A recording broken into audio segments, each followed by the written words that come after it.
Leo, shout out to all the Leos out there.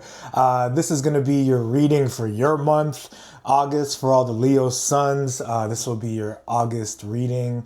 Happy birthday to all the Leo suns out there celebrating a birthday late in July right now or going up into August. So let's see what's going to be coming up for you here. We are going to start out with a quick shuffle. Been shuffling the deck before we got started, so let's shuffle them a couple more times.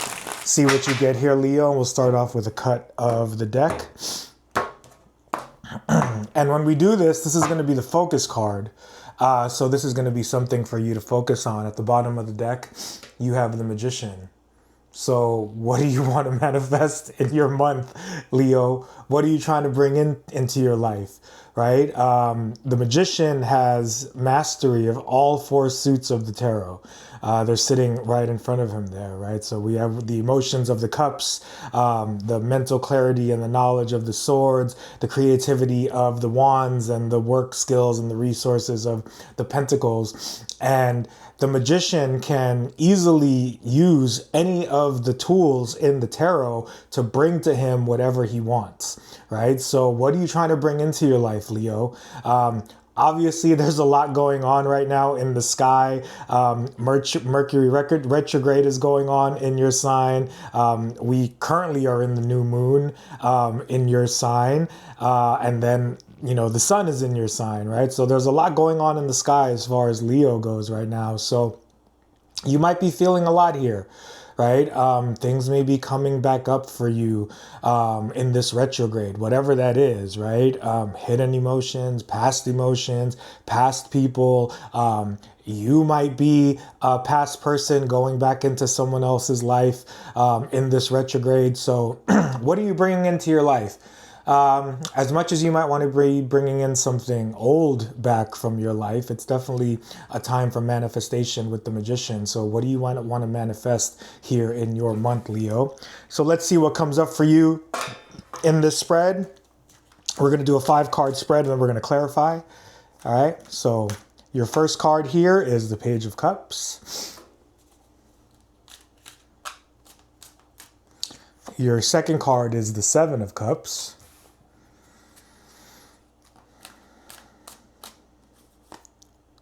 Third card and fourth card. Third card is the Empress. And then your fourth card is the 4 of Swords.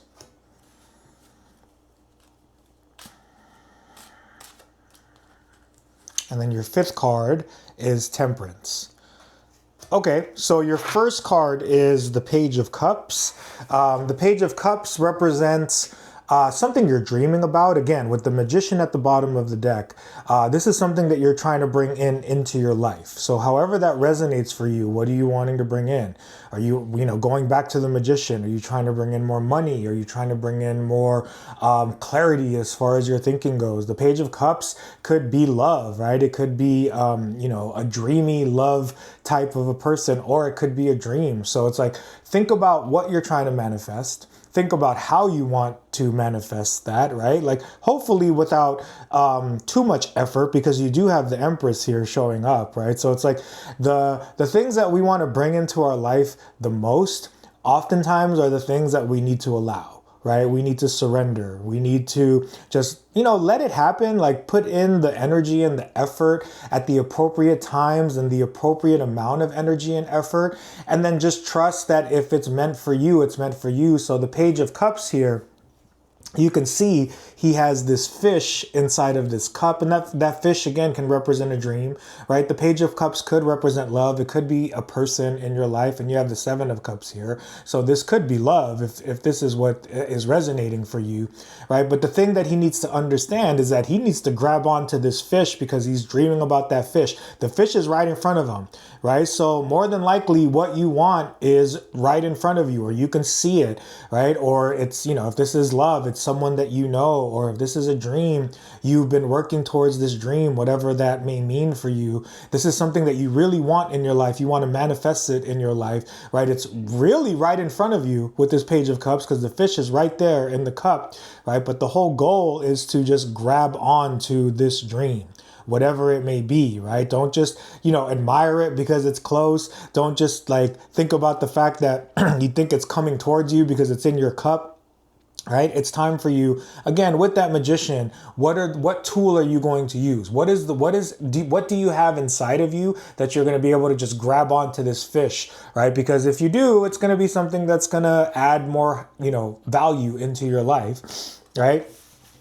And your second card is the Seven of Cups. So the Seven of Cups is a card of options, right? You can see he's just looking at these cups, and there's all these different types of things in this cup. I've always remembered the squid, right? There's like a dragon head, there's a wreath, there's a mushroom, there's a snake, there's a person, there's a head of a person, and then there's like a castle.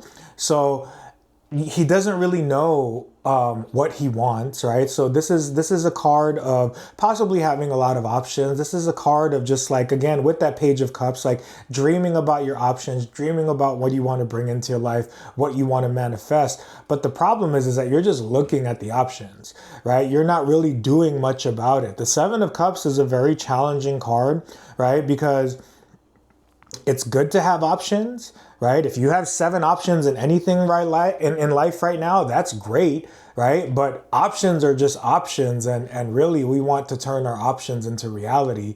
So the key to it is picking a cup, right? Instead of you wondering about it, instead of you just thinking that, oh, this could work for me, this could not work for me, you need to just look at these opportunities in your life, pick one of them, and just see what happens. Okay? And then your third card is the Empress. So this is definitely one of the big key cards here. I mean, the rest of your reading is definitely about what you need to do in order to bring about what it is that you're trying to manifest into your life.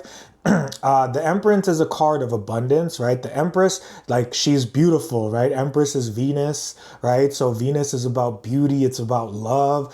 It's about attraction. It's about allowing beautiful things into your life, right? She's able to create a lot of abundance because she has a lot of abundance in herself. She has self-love. So the Empress, again, and it was mentioned earlier, it's a card of ease, right? It's a card of non-action, right? So whatever it is that you want, right? And this is a really obviously powerful month for you, regardless of where your Leo placement is in your chart, right? Like, we are all feeling the Leo energy, right? Like, I'm sure a lot of you out there are just feeling more confident, more outgoing, more loving, more in your heart, like all those wonderful things about, Leo traits. We're all feeling that to a certain degree because it's Leo season. But the Empress is saying that for you to bring about whatever you're trying to manifest here, whatever you're trying to bring into your life right now, you have to do it with ease, right? Not with as much effort as you think you need, right? It just seems like I'm getting the feeling that the more you want this, the more it's running away from you. The more effort you're putting into this, the harder it's becoming, right? Because maybe you want it so bad. I don't know what it is that you want, right? But it's like the less you can have a desire for it, the closer it's going to come to you. And that's what the Empress is definitely all about. You have the Four of Swords, right? So again, it's Mercury retrograde, right? I don't know, like I for you, Leo, from what I've been researching as far as this retrograde, it's really not too bad of a retrograde. Obviously, it's a retrograde going on in a Leo month, in a Leo sun month. There's going to be definitely some things going on as far as the stars going, but this is urging you to rest and relax and recover, right? You can see here he has these prayer hands, right? And he's praying for a blessing, right? So this is the thing that you're trying to manifest. And again, the way to manifest it is, instead of putting effort, instead of going out and using action to bring about whatever it is that you're trying to bring about, you need to be in a more passive state. You need to be in a more relaxed state with this Four of Swords. If you are feeling tired, it's time for you to rest. It's time for you to process. It's time for you to spend time on your own so that you can bring about whatever this is into your life. And your last card is Temperance. Right now, it's interesting because Temperance, like you can see here, he is, mixing the water in these cups, right? And the temperance angel is about perfection. But the problem with the temperance angel is he's about too much perfection, when really he needs to go on this path here at the bottom corner of the card, because that's the path to glory, right? If the temperance angel realized that what he's doing is enough, that he's ready to go, he can go towards this path to glory here in the background and get that crown and become royalty, right? Like, yo, Leo, you are royalty. If you are not embodying the fact that you are the kings and queens of the zodiac, right? You are the most regal sign of the zodiac. And it's definitely epitomized by the fact that you're represented by the sun, right? You need to understand and claim your royalty. You need to understand that you were born with a crown, and maybe you're trying to, level up, get a new crown. The interesting thing here is that usually when the temperance card comes up, it's about movement and action. But I have the feeling that you need to really just be more patient, right? Because the temperance angel is about patience. He is so patient. He's patiently turning this water into the perfect blend, right? So that's the feeling that I'm getting, is that you need to practice more patience with whatever it is that you want to bring into your life. So that's up to you. You need to think about, like, what do I really want? What are the things that I want? What can I realistically get? And the reading is definitely urging you to be more patient. All right, so let's go ahead and clarify. With the Page of Cups, you have the Ten of Pentacles. There you go. So this is what you are wanting in your life, right? You're dreaming about, like, your dream life, whatever that means to you, right? Ten of Pentacles is the dream life that you're building, right? Everything that you would want and have, everything that you could realistically add into your life, in the near future, in the far future, the things that you're working on in yourself to make yourself a better person here with the Ten of Pentacles. These are definitely connected to what you're trying to manifest. So what do you want to bring into your life realistically, right? Because it's like the Ten of Pentacles, I'm sure everyone's going to say, oh, I want $1 billion and I want to be happy. Okay, how is that even going to happen, right? Like, to me, the Ten of Pentacles is when you are working on, whatever it is in your life that's going to lead to this ultimate fulfillment.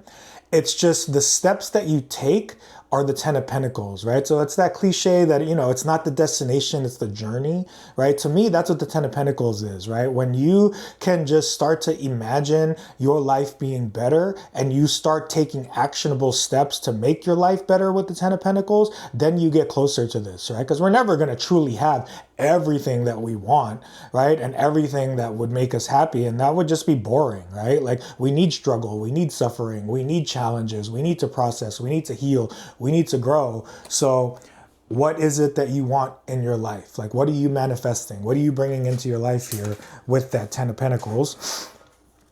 And with the Seven of Cups, you have Justice, right? So the Seven of Cups with Justice is saying that you're analyzing way too much right now. Like, you're up in your head. You need to bring more balance with the Justice card, right? So, like, all these options that you're considering, or the things that you're trying to bring into your life, some of them seem attainable, some of them seem unattainable. It's definitely giving me the feeling that you're going through some sort of analysis paralysis, right? You are just too focused maybe on the outcome. You are too focused on some of these things that, maybe aren't worth working towards, right? So you need to bring yourself into balance with this Justice card. You need to take a look at, like, what is worth working towards, or what is worth really bringing into your life with this Justice card. And, just definitely having more balance. With the Empress, you have the High Priestess. So intuition, right? Like, if you get into a more calm, easy state, a law of attraction state with the Empress, right? Really understanding your worth, your beauty, allowing things to come to you, then your intuition is going to become more powerful, right? So what do you do to tap into your intuition? Right? Do you meditate? Do you exercise? Do you, I don't know, maybe you fast, or you read books, or you watch things on YouTube, right? Like, this is asking you to tap into your intuition. And once you do, you're going to start to feel more of how you're going to get, what it is that you're trying to work towards here. With the Four of Swords, you have the Three of Swords, right? So this is about healing. This is, if what you're trying to manifest is like less pain, what you're trying to manifest is more forgiveness in yourself, more forgiveness towards others, right? Like taking the time, spending the time on your own with the Four of Swords is going to really help you tap into, the pain in your heart. And the key with the Three of Swords, like, these swords have been placed in our hearts by others. These are people that have hurt us. You have to take those swords out and forgive those people. Right? Do it on your own time, right? Especially with this Four of Swords. But take the swords out of your heart, because the more that we do this, the more that we practice forgiveness, the more that we practice healing, then our heart becomes lighter, and our heart has more joy, and our heart has more love, right? So with the Temperance card, you have the Page of Swords. The Page of Swords is about curiosity, right? So it's like, whatever it is that you're trying to bring into your life here, whatever it is that you're trying to manifest, right? You're working on perfecting something here. You're working on making things balanced. Again, with that Justice card, and the Temperance Angel is definitely about balance, right? Or if you're not in balance, you need to become more curious about what's in balance and not in balance with you here with the Page of Swords. The Page of Swords is about studying. The Page of Swords is about curiosity. So if you can find people who can give you insights into what it is you're manifesting here, really good friends. If you're trying to bring about a new job, if you're trying to bring about a new life, if you're trying to bring about a new you're trying to bring about a new love, you're trying to bring about maybe a new passion in your life, right? Start studying it here with this Page of Swords, right? Whatever it is that you're trying to bring in, because you know that it's going to make you more fulfilled. This Page of Swords is saying that you need to study, you need to do some research, maybe find some people on YouTube who can give you more insights and clarity into what you're trying to bring in to your month here. All right, so have a good month, Leo. I hope you enjoyed the reading. Take care. Peace.